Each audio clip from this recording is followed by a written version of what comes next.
O que é que acontece dentro de campo da Série B? Esses escudos cederam ou são as curvas mesmo dentro de cada partida que estão levando o Ceará até essa largada negativa, né? Trazendo os fantasmas de 2023 de volta, Léo? Boa noite, Fred, Cauê, Maestro, Minhoca.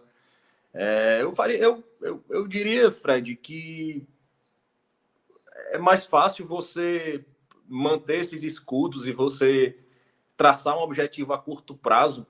Eu acho que isso torna os seus limites menos prejudiciais, assim. Se você tem um foco específico, você trabalha mais naquele curto prazo, naquele tiro curto.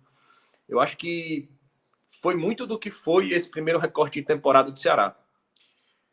Mas esse tipo de título, esse tipo de vitória, esses resultados iniciais do primeiro ano, a própria recuperação na Copa do Nordeste, em um processo de remontagem, acho que eles precisam ser utilizados como inteligência e como combustível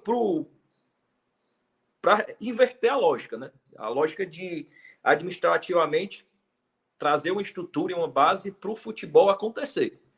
Eu acho que em momentos de crise é muito comum que o campo traga algum suspiro de esperança e administrativamente o clube consiga respirar, tanto financeiramente como em termos de otimismo, de trazer a torcida junto e ter um alento para conseguir resolver seus problemas internos.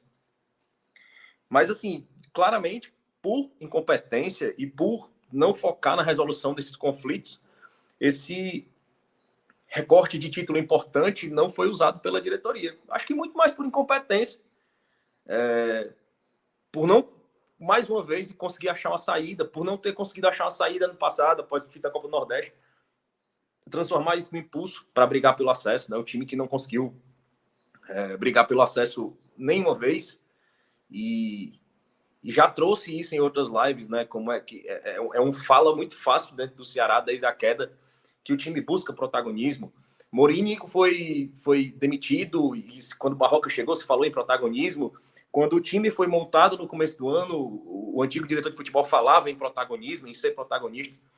Eu acho que às vezes esse discurso precisa urgentemente, às vezes não, acho que ele precisa urgentemente ser abandonado, assim, porque um time precisa primeiro ser um competidor dentro do campeonato. Ele precisa ser um postulante.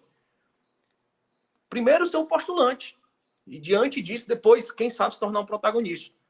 São 41 rodadas desde a queda e o Ceará sequer entrou no G4 em nenhum momento. Então, assim, falar em protagonismo é meio descabido, é meio desproposital, assim, é meio muito fora de um contexto lógico do que a gente vê o time apresentando.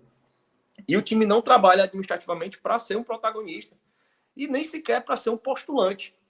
Eu acho que tudo tem limite. Eu acho que para esse primeiro recorte, como eu falei, de objetivo a curto prazo, de objetivo com peso histórico, que foi o Campeonato Cearense, o departamento de futebol ele consegue se blindar. Mas o Ceará ele se vê em problemas administrativos consequentes. Assim, o campo é o reflexo, é a extensão do que acontece administrativamente. Como eu disse, às vezes pode existir um alento e um respiro positivo do campo servir para administrativamente o clube se reerguer. Mas o Ceará não tem competência para isso. E podem existir outros alentos. Porque dentro do Ceará não existem pessoas competentes no administrativo para transformar isso em um combustível para virar a chave. Então, assim, mais cedo ou mais tarde, o administrativo ia ter um reflexo mais forte no campo.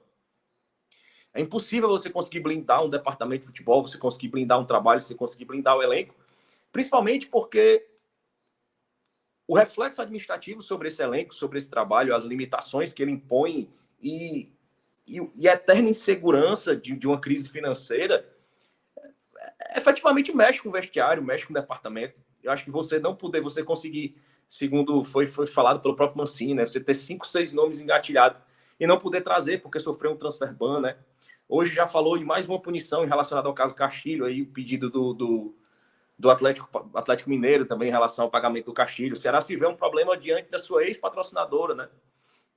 E é uma informação, né? O Ceará foi rompido o contrato com a Estrela Bet, um contrato de 30 milhões de reais por 3 anos, que o Ceará descumpriu uma cláusula que era vedada expressamente por contrato de você usar esse contrato como garantia bancária para contrair empréstimos. O Ceará fez isso.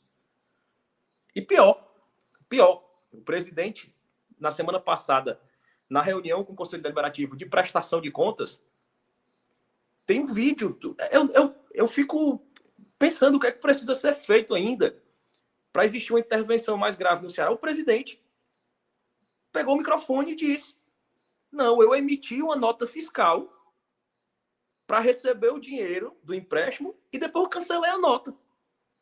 Ou seja, o presidente admitiu que emitiu uma nota fiscal falsa para gerar uma garantia bancária de um valor que ele não ia receber. E ele antecipou, né? A informação que a gente tem é que o Ceará tomou emprestado 38 milhões, dando como garantia os 30 milhões que receberia da Estrela Bet. Que o pagamento da Estrela Bet foi suspenso. Ou seja, o Ceará precisa pagar essa parcela a quem emprestou. E se falava que ia anunciar um novo patrocinador, não anunciou ainda. Então, assim, é uma incompetência acima de incompetência que vai gerando limitações do departamento de futebol, que vai gerando incertezas, que vai gerando crise política, que vai gerando crise financeira. E eu acho que o campo é a extensão disso. Eu acho que o jogo de hoje foi uma continuação do jogo anterior. Eu acho que os desfalques não fizeram tanta diferença pelo fato que o Ceará foi o mesmo. Foi o mesmo em espírito, foi o mesmo em desorganização. E a gente vai elencar os mesmos pontos que a gente elencou da vez passada. É um time que sabe que precisa vencer, mas não chuta gol. É um time que sabe que não pode levar gol e segue antecipando, avançando sua linha de zagueiros, deixando espaço, e assim tomou gol hoje. É um time que não tem criatividade, alça bola aérea o jogo todo. E eu falo, não é que o Ceará não... o Ceará está insistindo há várias semanas nesse cruzamento aéreo. E não é que o Ceará não tenha feito um gol. O Ceará sequer deu uma bola na direção do gol. Ele não sequer ganhou a disputa nesse tempo todinho de cabeça. Mas consegue insistir. E eu acho que cada vez que o Ceará enfrenta um adversário assim como o CRB, que é um adversário em tese ali que tá numa faixa ali de o CRB pode fazer um campeonato interessante, mas que se mostrou com bola no pé um time muito fraco, e o Ceará se nivela e se permite ser dominado por um time desse. Então, assim, é um time desorganizado, que manteve a mesma desorganização do jogo passado. É um time que não chuta gol.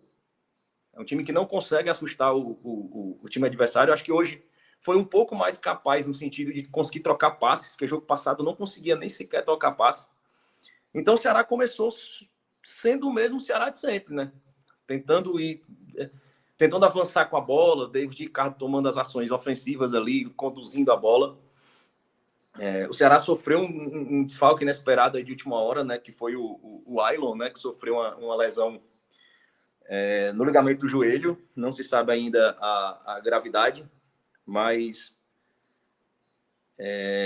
o Ceará entrou com a formação bem atípica, né? E isso faz pouca diferença, ao meu ver, porque o futebol que o Ceará vem apresentando foi muito semelhante ao que apresentou o jogo passado. E se falar sempre, né? As pessoas usam sempre como o Pulga faz falta nesse time, o Ceará ser um Pulga. O Ceará ser um Pulga é um time que pode não fazer gols, mas é um time que, independente disso do Pulga, ele tomou 6 gols nos últimos jogos. É um time que além dos gols, ele sofre muitos chutes a gol, muito lance de perigo, ele permite demais. Acho que todo jogo o Ceará permite pelo menos 2 vezes por causa dessa linha de zagueiros avançados que o centroavante do time adversário consiga chegar cara a cara com o Richard, e às vezes impedido por pouco, às vezes perde o gol, às vezes o Richard sai bem.